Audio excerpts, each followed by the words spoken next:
কাউকে ভুলভাল জাজ করার আগে তার পরিস্থিতিটা একটু জানতে চেষ্টা করবেন।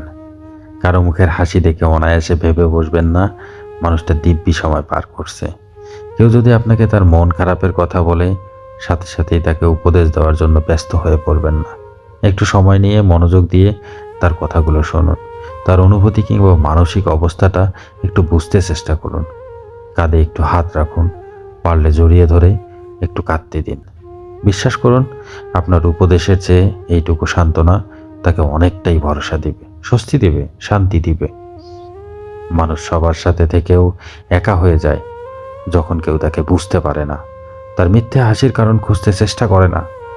বন্ধু মহল দাপিয়ে বেড়ানো কিংবা আড্ডায় সবার মধ্যমণি হয়ে থাকা মানুষটাও হয়তো একা হয়ে ঘরে ফিরে। সে গল্প আপনি জানেন না। আসলে মানুষকে বাহির থেকে দেখে অনেক কিছুই বোঝা যায় না, কিংবা খুব বেশি কাছে এসেও আমরা শূন্যতার টের পাই না। তার জন্য বিশেষ কেউ হতে হয়। ভিড়ের বাইরে গিয়ে মানুষকে জানতে হয়, আলাদাভাবে খুঁজতে হয়। ব্যস্ত জীবন থেকে কিছু অবসরের বিকেল ধার নিয়ে মানুষটার সমস্ত গল্পগুলো জানতে হয়।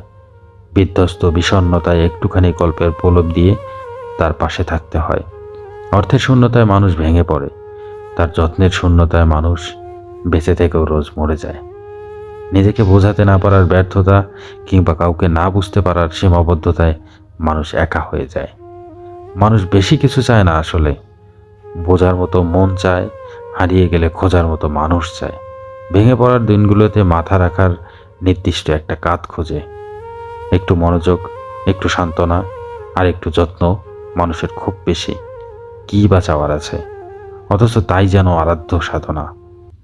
কারো জন্য যদি সত্যিই কিছু করতে হয় বা কাউকে যদি খুব বিশেষ কিছু দিতে ইচ্ছে করে, তবে তার মতো করে খানিকটা বুঝতে চেষ্টা করিয়েন।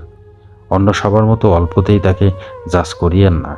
এইটুকুর জন্যই তার অনেক বড় পাওয়া হবে, অনেক বড়।